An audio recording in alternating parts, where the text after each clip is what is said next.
კვარაცხელიას ისტორიული გოლი, უმაღლესი შეფასება, ლუის ენრიკეს ქება და რა პირობებში თამაშებს ჩვენი ნაკრები დინამო არენაზე. ამ და სხვა საინტერესო სიახლეების მოსმენამდე დალაიქე ვიდეო და გამოიწერია. დავიწყოთ პარიზით, სადაც ხვიჩა კვარაცხელიამ მორიგი ისტორიული გოლი გაიტანა. ის გახდა პირველი ქართველი, რომელმაც ჩემპიონთა ლიგის პლეი-ოფის ეტაპზე გოლის გატანა შეძლო. მის ანგარიშზეა საგოლე გადაცემაც. საერთო ჯამში პარი სენ-ჟერმენმა ბრესტი 7-0 გაანადგურა. ორი შეხვედრის ჯამში კი 10-0. აღსანიშნავია, რომ პარი სენ-ჟერმენის მთავარი მწვრთნელი ლუის ენრიკე ხვიჩას ბოლომდე ენდოდა 90 წუთი ათამაშა. ამ დროში კი ქართველმა 3 გოლში მიიღო მონაწილეობა. 1 გოლი, 1 საგოლე პასი და 1 პრე-ასისტიც. ქართველს 3 პოტენციურად საგოლე პასი და 6 წარმატებული დრიბლინგიც ჰქონდა. შესაბამისად, კვარაცხელია თითქმის ყველა გამოცემამ შეხვედრის საუკეთესო ფეხბურთელად დაასახელა. უფრო მეტიც, ჰუსკორდმა ქართველს ქულათა მაქსიმუმი 10 ქულა დაუწერა. ამის მიუხედავად UEFA-ს გადაწყვეტილებით საუკეთესო ფეხბურთელის ჯილდო შეხვედრაში 1 გოლის ავტორს ვიტინიას გადაეცა. მაგრამ რაც მთავარია, ქართველი სხვა ყველა გამოცემის და გულშემატკივრის რჩეული გახდა. ხვიჩას თამაშით, რომ პარი სენ-ჟერმენის გულშემატკივრები აღფრთოვანებულები არიან, ამას ნებისმიერ სოციალურ ქსელში არსებული კომენტარებიც ამტკიცებს. ამ შეხვედრას პარი სენ-ჟერმენში კვარას საუკეთესო მატჩად აფასებს ფრანგული გამოცემებიც. შეხვედრით, რა თქმა უნდა, კმაყოფილია ქართველი შემტევი, რომელმაც შეხვედრის შემდეგ მოკლე კომენტარიც გააკეთა. მნიშვნელოვანი გამარჯვება იყო. თავს კარგად გვგრძნობთ. ასე უნდა გავაქცევოთ. არ არის მარტივი ბრესტთან 7 გოლის გატანა. რა თქმა უნდა, მაღალი დონის თანაგუნდელები მყავს და ისინი მეხმარებიან. კომფორტულია მათთან ერთად თამაში. ჩემი აზრით, გუნდი აჩვენებს, რომ მოგება შეგვიძლია და ყველაფერი შესაძლებელია. ყოველ შემთხვევაში ჩვენი მიზანი გამარჯვებაა. რა თქმა უნდა, ჩვენი ოცნება ლიგის მოგება და ამისთვის ყველაფერს გავაკეთებთ მოედანზეც და მის მიღმაც. კვარაცხელიას თამაშით, რა თქმა უნდა, კმაყოფილია ლუის ენრიკეც, რომელმაც ქართველისთვის საქებარი სიტყვები არ დაიშურა. კვარაცხელია ტოპ მოთამაშეა. ამაში ეჭვი არ გვეპარება. რთულია ისეთი მოთამაშის პოვნა, რომლებიც შემადგენლობას გააუმჯობესებენ. ფაქტია, რომ მას ნამდვილად სურს თავის გუნდს დაეხმაროს. როდესაც თქვენ ხედავთ ფეხბურთელს, რომელიც დაცვაში დიდ ძალისხმევას დებს ბოლო წუთებზე, როდესაც ანგარიში 7-0-ია, ეს არის ის, ვისაც უნდა გუნდის გაუმჯობესება. ბოლომდე თამაში ჩვენი გულშემატკივრების და მეტოქისადმი პატივისცემის გამოხატვის საუკეთესო შესაძლებლობაა. ჩვენ კი სწორედ ეს გავაკეთეთ. 7 სხვადასხვა გოლის ავტორი ეს არის ის, რაც ჩემპიონთა ლიგაზე აქამდე არ მომხდარა. ეს ჩვენი გუნდის ხასიათს აჩვენებს. თუ 7 სხვადასხვა გამტანია, ეს იმას ნიშნავს, რომ თითოეულმა მოთამაშემ მასზე უკეთეს პოზიციაში მყოფი თანაგუნდელი დაინახა. ასე რომ არ მომხდარიყო, ამდენს ვერ გავიტანთით. შეგახსენებთ, რომ ხვიჩა კვარაცხელიამ ახალი გუნდის მაისურით 8 ოფიციალური შეხვედრა გამართა. მის ანგარიშზეა 2 გოლი და 2 საგოლე გადაცემა. ამ დაპირისპირებამდე კი ლუის ენრიკე ამბობდა, რომ ქართველით კმაყოფილია და მას ადაპტაციისთვის დრო სჭირდება. კვარათი ძალიან კმაყოფილი ვარ. ის ახლახან მოვიდა და არ არის მარტივი გუნდთან მოკლე დროში შეთამაშება. აშკარაა, რომ მას ადაპტაციისთვის გარკვეული დრო სჭირდება.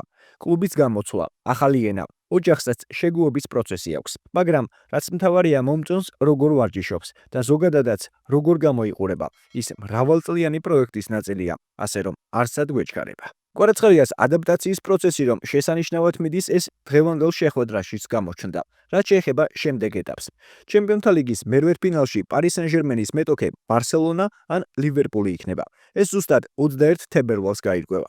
ნებისმიერ შემთხვევაში პირველი შეხვედრა პარიზში გაიმართება. თქვენ ვის ისურვებდით ქართლის გუნდის მეტოქეთ? დაწერეთ თქვენი აზრი კომენტარებში. ახლა კი სანამ შემდეგ ვიდეოში სხვა ქართულ სპორტსმენებზე მოგიყვებით, აქვე გეტყვით, რომ ერთწლიანი პაუზის შემდეგ საქართველოს ეროვნული ნაკრები დინამო არენაზე ბრუნდება. 23 მარტს ვილისანიოლის გუნდი ბორის პაიჭაძის სახელობის ეროვნულ სტადიონზე, რომელიც 54,000-ზე მეტ მაყურებელს იტევს, სომხეთის ნაკრებთან ერთა ლიგის B დივიზიონის პლეი-აუტის შეხვედრას გამართავს.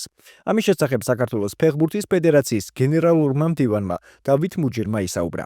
პირველ რიგში რა თქმა უნდა დავიწყო სასწავლო ინფორმაციით.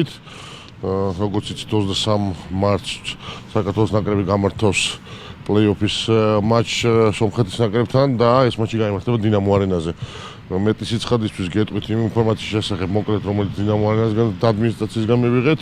როგორც იცით, პირველი არუსის გამოყენება სრულად იყო შეზღუდული წინა პერიოდში და პირველი სექტორის დეტალური შესწავლის შემდეგ ყველა სექტორი იქნა შესწავლილი და დღესდღეობით შეზღუდულია მხოლოდ პირველი იარუსის 1/3 გამოყენება, ეს ნიშნავს, რომ 6 სექტორი იქნება დაბლოკილი თამაშზე, რაც დაახლოებით 4000 მაყურებელზეა და რა თქმა უნდა ძალიან მნიშვნელოვანი იყო ყველა ის სექტორი, რომელიც თამაშის ორგანიზებისთვის არის აუცილებელი, მათ შორის ტექნიკური ადგილები, მედიის ადგილები და სტუმარი და ჩვენი გულშემატკივრის სივრცეები შესაძლებელია რომ გამოყენებული იქნას და ამისათვის დიდი მადლობა გადავუხადოთ იმ ადამიანებს, იმ ხალხს, ვინც იმუშავა ამ საკითხზე და შესაძლებლობა მოგვეცემა დინამო არენაზე ვითამაშოთ. რა თქმა უნდა, სამომავლო მატჩებისთვის ისე იმ 6 სექტორზეც შემუშავდება აღდგენის პროექტი და ვიმედოვრებთ, რომ მომდევნო შეხვედრებში სრულად იქნება ათვისებული, თუმცა დღესდღეობით არის ისეთი სურათი, რომ მოვიკლებთ მხოლოდ პირველი როლს 1/13, 2/13 იქნება ათვისებული და გამოყენებული იმისთვის, რათა თამაშისთვის სააუცილებელი თამაშის ორგანიზების აუცილებელი ყველა ის პირობა შეასრულდეს, რომელიც უეფას ეგეთი გასამართლების მატჩს ეხება, მედიას მოგეცეთ საშუალება მუშაობის, სტუმართა ფანები მივიღოთ შესაბამისად და წარმატება უნოსურვეთ ჩვენ ნაკრებს. რაც შეეხება ბილეთების გაყიდვას, დავამუშავებთ ახლა უკვე ამ ახალი სქემით ბილეთების სისტემას და ახლოს მომავალში მოგაწვით ინფორმაციას თუ რა რიცხვიდან გაიყიდა ბილეთები დინამო არენას. შეგახსენებთ, რომ საქართველოს ეროვნულმა ნაკრებმა დინამო არენაზე ბოლოს 26 მარტს ევრო 2024-ის საგზურისთვის გადამწყვეტი შეხვედრა საბერძნეთთან ჩაატარა. მას შემდეგ ჩვენი ნაკრები საშინაო შეხვედრებს თბილისში, მიხეილ მესხის სახელობისა და ბათუმის არენაზე ატარებდა. საქართველოს ნაკრები ერთა ლიგის B დივიზიონში ადგილის შესანარჩუნებლად სომხეთთან ორ შეხვედრას ჩაატარებს.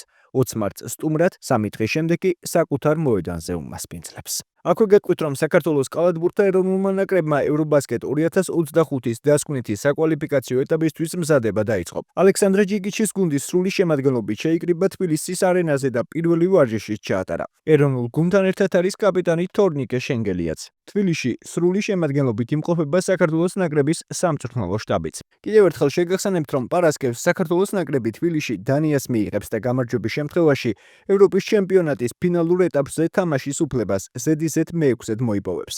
წინააღმდეგ შემთხვევაში მიზნის მისაღწევად ბელგრადში სერბეთის დამარცხება იქნება საჭირო, თანაც იმის გათვალისწინებით, რომ დანიამ შინ ფინეთს არ უნდა მოუგოს. ჩვენ ქართულ გულშემატკივარს მინდა ვთხოვო, რომ მობრძანდნენ 21 თებერვალს ჩვენ სახალ სპორტ სახლში და გულშემატკივრონ დანიის ეროვნულ ნაკრებთან. ყველამ ძალიან კარგად იცის, ამდენად მნიშვნელოვანია ეს თამაში ჩვენთვის, ჩვენი მომავალი კალათბურთისთვის და იმედია ეს დღე იქნება ჩვენთვის დაუვიწყარი. გააგრძელე ისტორია. წარმატებები ვუსურვოთ ჩვენ ბიჭებს. თქვენ კი თუ მოგეწონათ ვიდეო, დალაიქეთ, გამოიწერეთ არხი და ჩართეთ ზარისხი ვაკი, რომ არ გამოგჭეთ შემდგომი სიახლეები. დაესწარი კრისტალბეტ ეროვნული ლიგის თამაშებს და უგულშემატკივრე ქართულ ფეხბურთს.